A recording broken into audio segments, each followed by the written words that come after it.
Hola estudiantes de todo el país. Sean ustedes bienvenidas y bienvenidos a su clase de historia que será muy interesante, ya lo verán. El día de hoy nos acompaña la maestra Cecilia. Maestra, bienvenida. Gracias, Larisa. Y dígame, maestra, ¿qué es lo que vamos a hacer hoy? El día de hoy continuaremos con los viajes de exploración hacia nuestro continente. Qué emocionante, maestra. Ya quiero conocer un poco más sobre el tema. ¿Se imaginan cuántas historias de navegantes, exploradores, de la población de los lugares a dónde llegaron? Sí, y como decíamos la clase anterior, existen diversas fuentes históricas donde podemos obtener esta información, como diarios de viaje o cartas. Vamos a conocer más sobre esas experiencias. ¿Qué te parece conocer qué comían durante los viajes de algunos de estos testimonios? Qué interesante, vamos a escucharlos. Muy bien. El primero es de Antonio de Guevara, que viajó en 1539. ¿Me ayudas a leerlo? Con gusto, maestra. Todo lo que se come es corrompido, y aún con el agua es menester perder los sentidos del gusto y olfato, y vista por beberla y no sentirla, hombres, mujeres, mozos y viejos, sucios y limpios, todos van pegados unos con otros, y así, junto a uno que revuelda, otro vomita, otro suelta los vientos. Leemos uno más. Este es de Antonio Vázquez de Espinosa, de 1622. Los bizcochos que lograron rescatar tuvieron que vigilarlos día y noche contra los asaltos de las ratas, que seguían hambrientas. Vázquez de Espinosa calcula que además de las 1000 que allá habían matado, mataron 3000 ratas más que eran como pequeños conejos. Las raciones de bizcocho y de aguas se acortaban cada vez más. Solo podían beber medio cuartillo de agua. Una lluvia bienhechora remedia la necesidad de agua por unos días. Pero tras 73 días de navegación, ya no tienen nada que comer ni que beber y comienzan a comerse a esos animales. Como que se me quitó el hambre, maestra. Suele pasar. Leamos uno más. Este es de Fray Tomás de la Torre, compañero de Bartolomé de las Casas, un personaje que estudiaremos más adelante. Hay pocas ganas de comer. La sed que se padece es increíble. Acreciéntala ser la comida bizcocho y cosas saladas. La bebida es medida cada día. Vino lo bebe quien lo lleva. Hay infinitos piojos y la ropa no se puede lavar porque la corta el agua de mar. Pero no todo es pesar en su narración. También nos habla de algunas diversiones durante el trayecto. Según él, pese a las malas condiciones, los navegantes no carecían de algunas diversiones. Se cantaba y acompañaba con la guitarra, se organizaban peleas de gallos, bailaban o hacían representaciones teatrales. También se mataba el tiempo jugando a las cartas o a los dados. La lectura era otra actividad. Los libros, también como lo estudiaremos más adelante, fueron pasajeros importantísimos en estas embarcaciones que llegaban a América desde Europa. Maestra, qué interesante. Me gusta mucho conocer la vida cotidiana de estos procesos históricos. A mí también. Recordemos que la historia también estudia la experiencia de las personas. Ahora, continuemos con los viajes de Cristóbal Colón. ¿Viajes? Sí. Además del que estudiamos ayer, Cristóbal Colón realizó 3 viajes más entre Europa y nuestro continente. Vamos a verlos. En pantalla tenemos el mapa de la página 79 de nuestro libro de historia. En su primer viaje, que realizó entre 1492 y 1493, Colón recorrió el noreste del Caribe. La primera isla a la que llegó, San Salvador, hoy forma parte de las Bahamas. También llegó a Cuba y a la isla de La Española, donde hoy están República Dominicana y Haití. Cuando Colón regresó a España, se presentó ante los reyes que habían financiado su viaje. Sobre este encuentro tenemos un relato del cronista Francisco López de Gómara. ¿Me ayudas a leerlo, Larisa? Claro que sí, maestra. Presentó a los reyes el oro y las cosas que traía del otro mundo, y ellos y cuantos estaban delante se maravillaron mucho en ver que todo aquello elogiaron los pagallosos, por ser de muy hermosos colores, unos muy verdes, otros muy colorados, otros amarillos, y pocos de ellos parecían a los que de otras partes se traen. Las utas o conejos eran pequeñitos, orejas y cola de ratón, y el color gris probaron el ají, especia de los indios, que les quemó la lengua, y las batatas, que son raíces dulces, y los gallipavos, que son mejores que pavos y gallinas. Maravillándose que no hubiese trigo allá, sino que todos comiesen pan de aquel maíz. Lo que más miraron fue los hombres, que traían cercillos de oro en las orejas y en las narices. Después de ese encuentro, Colón reunió 1.500 voluntarios y emprendieron su segundo viaje, que duró de 1493 a 1496. Los nuevos viajeros fundaron una nueva colonia llamada La Isabela en la actual República Dominicana. Colón continuó su exploración hacia la isla de Jamaica. Su tercer viaje comenzó en 1498 y se prolongó 2 años, hasta el 1500. En esa ocasión llegó a la actual Venezuela. Mientras esto ocurría, otro navegante, Américo Vespucio, descubría que Colón no había llegado a Asia, sino a un nuevo continente. Muy bien, de ahí que nuestro continente se llame América. Bueno, Colón intentó buscar alguna ruta navegable que le permitiera atravesar esa masa de tierra y llegar a Asia. En un cuarto viaje, llegó a los actuales Costa Rica y Honduras y Nicaragua, pero nunca logró encontrar un paso marino para continuar su rumbo hacia Asia. Sencillamente porque no existía. Así es. Pero a partir de los viajes de Colón, diversos navegantes comenzaron a explorar Centroamérica. Como podemos ver en la línea del tiempo del libro de texto gratuito, las primeras expediciones que llegaron a nuestro actual territorio fueron las de Francisco Hernández de Córdoba en 1517, quien zarpó desde Cuba, y la de Juan de Grijalva en 1518.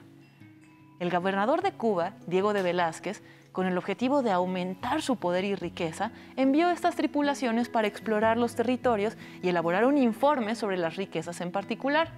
Ellos buscaban oro, ya que este lo intercambiaban por productos asiáticos de los que hablamos en la clase anterior. ¿Me ayudas a leer esta breve semblanza de esos viajes, Clarisa? Con gusto, maestra.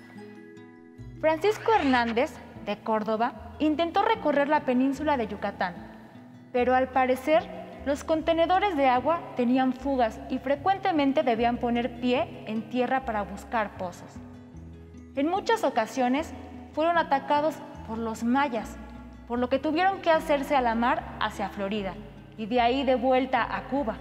Cabe señalar que Hernández de Córdoba regresó herido a Cuba y allí falleció. Sí, pese a este fracaso militar, la exploración motivó a los españoles. Diego Velázquez planeó una segunda expedición, ahora encabezada por Juan de Grijalva. En 1518, Grijalva, al mando de 4 navíos bien equipados, recibió la misión de retomar los esfuerzos de Hernández de Córdoba. Los primeros puntos a los que llegaron fueron la isla de Cozumel y la bahía de la Ascensión, en la reserva de la biosfera de Sian Ka'an. Posteriormente, continuaron su expedición por la costa yucateca y de Campeche, hasta llegar a la desembocadura de un gran río en el actual Tabasco.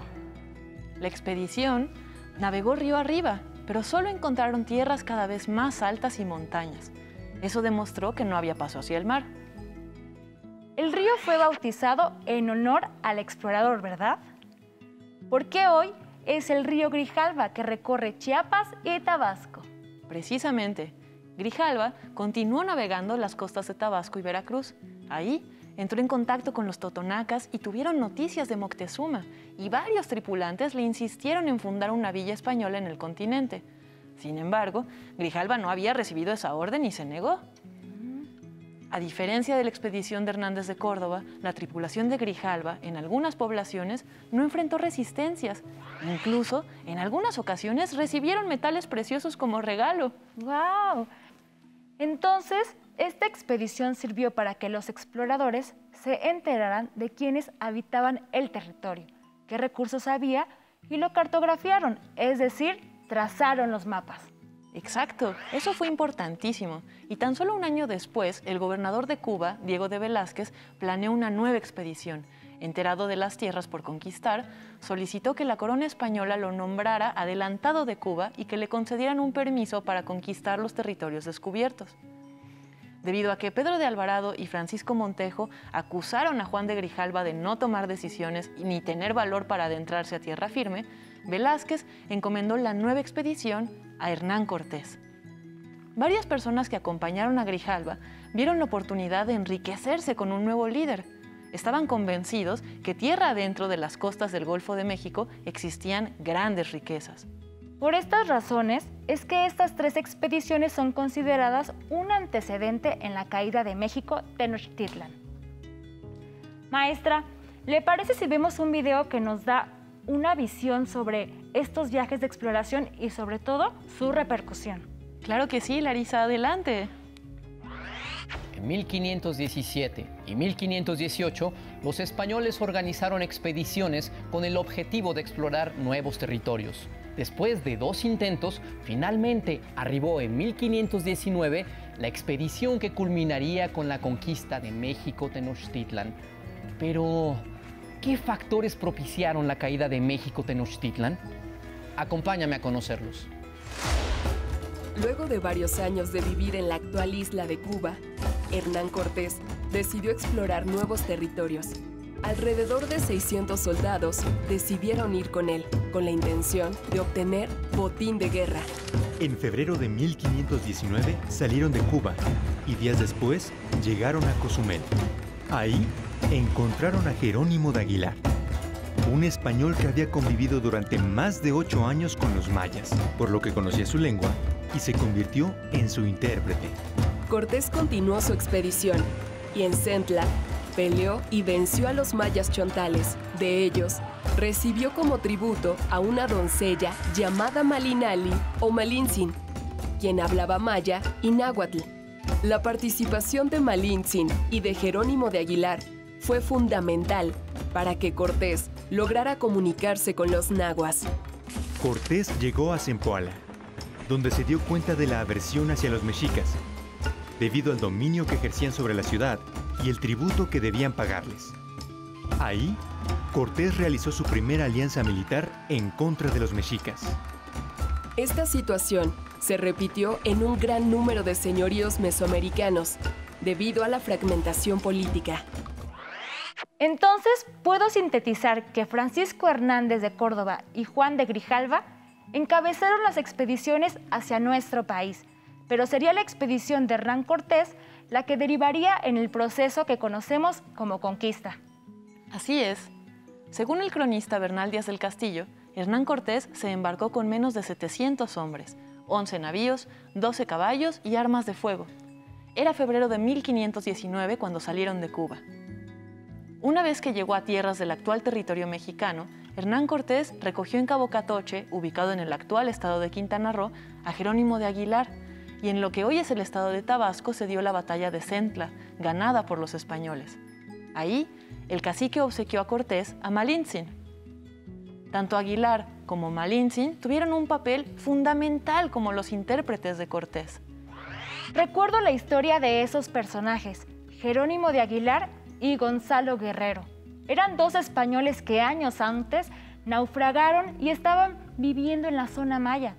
De hecho, Gonzalo Guerrero se casó y tuvo descendientes, los primeros mestizos entre españoles e indígenas, mucho antes de la conquista y la colonización. Muy bien, ambos decidieron tomar distintos rumbos. Aguilar se unió a las filas de Cortés, mientras que Guerrero se quedó con su familia y después pelearía junto a los mayas. Estos 2 personajes fueron importantísimos a lo largo de la conquista. Bueno, quizás Guerrero no, ya que se quedó con los mayas, pero Jerónimo de Aguilar y después Malintzin serían fundamentales, porque fue gracias a ellos que los españoles pudieron ir entendiendo en dónde estaban y pudieron irse relacionando y aliándose con varios de los pueblos indígenas que los ayudaron en la conquista. Era un poco revuelto la manera en la que hacían la traducción, porque lo que sucedía era lo siguiente. Jerónimo de Aguilar, por haber estado tantos años con los mayas como prisionero, sabía maya y español. Él podía traducir a los españoles con los mayas. Y por otra parte, Malintzin, que había sido obsequiada como esclava a Cortés y a sus hombres, ella lo que sabía era náhuatl y maya, de tal forma que junto con Malintzin y con Jerónimo de Aguilar, los españoles pudieron irse abriendo camino. La cosa era así. Jerónimo de Aguilar era quien ayudaba a los españoles ante los mayas, traduciendo del español al maya. Y por su parte, Malintzin lo que hacía era traducir de las lenguas indígenas al maya y luego Jerónimo de Aguilar del maya al español. Imagínense entonces todas las cosas que se iban en la traducción. Entre pasar de un idioma a otro, se perdía muchísima información, se entendían unas cosas por otras, pero de una u otra forma fue así como se logró hacer la conquista. Y también fue así como lograron empezar a entenderse distintos pueblos indígenas y los españoles. Y es interesante que no todo en la relación y no todo en el encuentro entre estos dos mundos fue violento. Al contrario, hubieron muchos encuentros pacíficos y eso es también en parte algo que explica el enorme mestizaje que hubo y que caracterizó al proceso de colonización. La ruta que siguió Hernán Cortés desde que desembarcó en Veracruz hasta que llegó a México Tenochtitlán la iremos trabajando en más detalle en las siguientes clases. Maestra, esperemos que a todos les haya gustado esta clase en casa. Sí, yo también lo espero. Para sintetizar, en esta clase estudiamos que después de los viajes de Cristóbal Colón desde Cuba, se llevaron a cabo distintas expediciones para explorar el continente. Las primeras expediciones a nuestro territorio estuvieron lideradas por Francisco Hernández de Córdoba en 1517, después Juan de Grijalva en 1518 y finalmente con Hernán Cortés en 1519. Y con esta expedición iniciará un proceso que se ha denominado conquista y colonia, que iremos estudiando con más detalle en clases posteriores. Por hoy debemos despedirnos. Hasta la próxima, niñas y niños. Maestra, yo le agradezco la clase de hoy. Fue muy interesante conocer la experiencia de los viajeros que llegaron a estas tierras y seguro más adelante conoceremos la percepción de la población nativa. Un gusto estar con ustedes, niños y niñas en casa, y por supuesto con usted, maestra Ceci. Si te es posible, consulta otros libros y comenta el tema de hoy con tu familia. Si tienes la fortuna de hablar una lengua indígena, aprovecha también este momento para practicarla y platica con tu familia en tu lengua materna. Por hoy hemos terminado con Explorando Nuevas Tierras, Historia, cuarto grado. Espero lo hayan disfrutado tanto como nosotros. A continuación, lengua materna, español. Pero antes, a movernos un poco.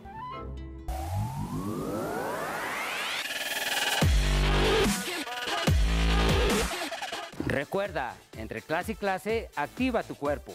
¿Qué vamos a hacer ahora? Vamos a hacer unos fondos. Un fondo estático en el cual podemos utilizar ya sea una silla, un bote o un banco, lo que tengas a disposición. ¿Qué vamos a hacer? Nos vamos a sentar en la silla o en el bote y nos vamos a agarrar de forma lateral. Vamos a posicionar los pies y vamos a sacar la cadera de tal manera que quede en el aire. Y ahí nos vamos a mantener 15 segundos. ¿Sí? Bien estirados los codos, el pecho y la espalda lo más relajado, como si estuvieras sentado. Muy bien. Ok, ahí tomamos la posición, nos sentamos, ponemos nuestras manos bien apoyadas, sacamos cadera y nos posicionamos. Ahí nos vamos a mantener 15 segundos. Bien estirados los codos, haciendo fuerza con el abdomen. Bien, 10 segundos más. Respira, exhala, respira, exhala. Bien, mantén ahí la posición, muy bien, así, bien estirado. 3 segundos más. Descansamos. Nos sentamos, nos relajamos, respiramos, exhalamos. Ahora lo que vamos a trabajar es la parte lateral de nuestro abdomen. Nos vamos a sentar, ya sea en una silla, en un bote, en un banco, en lo que tengas. Y vamos a poner nuestros brazos aquí enfrente y vamos a hacer una torsión. Izquierda, derecha. Hacemos la torsión, un poco más, hacemos totalmente la torsión.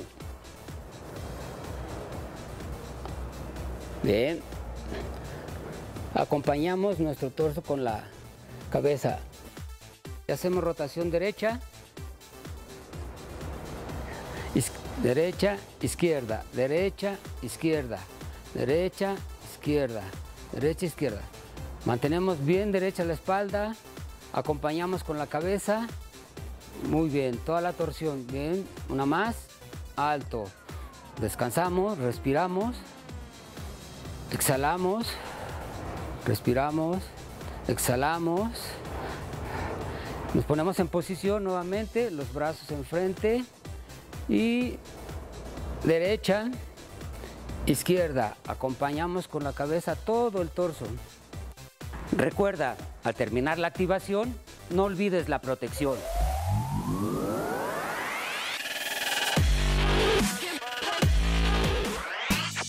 Si tienes alguna duda, comunícate con tu maestra o maestro. O si lo prefieres, contáctanos. Para apoyo pedagógico hay maestros y maestras de lunes a viernes de 8 a 20 horas en el teléfono 55 41 72 0413. También puedes encontrar los libros de texto en la página conaliteg.sep.gov.mx. Si quieres volver a ver los programas de Aprende en Casa 3, los puedes encontrar en la siguiente liga: aprendeencasa.sep.gov.mx.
la primera vez que vi germinar una plantita y en mi cabeza solo podía pensar qué tenía que pasar en él para que pudiera crecer.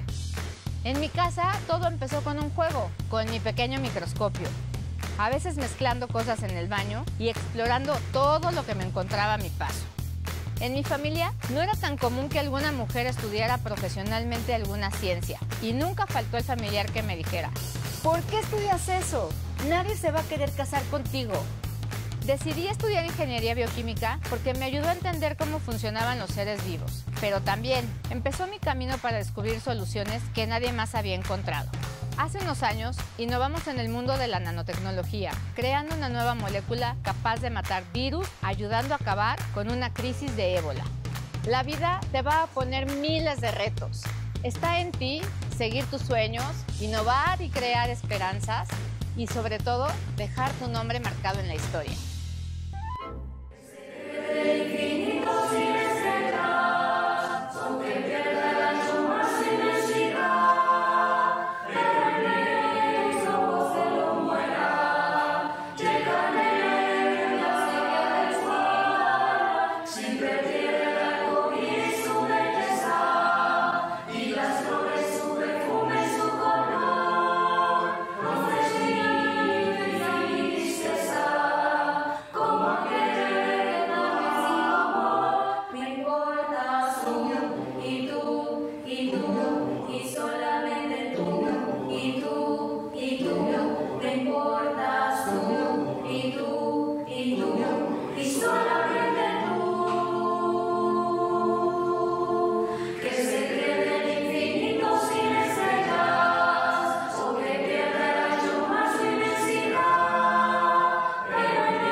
Enseñaremos cómo armar un cubrebocas con ayuda de un adulto.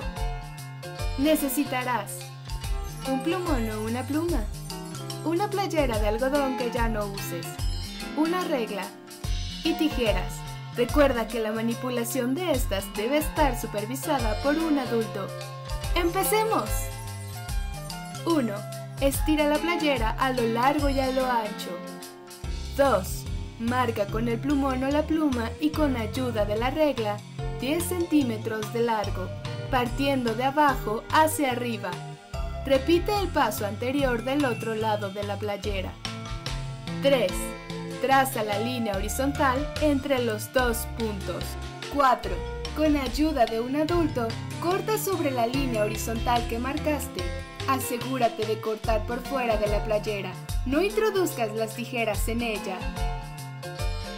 5. Ahora tenemos un pequeño pedazo de playera. Estira a lo ancho y con ayuda de la regla, mide y marca con el plumón o la pluma de 15 a 18 centímetros de largo de un lado, dejando un margen de 2 centímetros de alto arriba y abajo. 6. Nuevamente pide ayuda a un adulto para recortar las líneas marcadas. ¡Listo! Ya tienes un cubrebocas con 2 pares de cuerdas. Para colocártelo, deberás amarrar las cuerdas sobre tu cabeza y alrededor de tu cuello.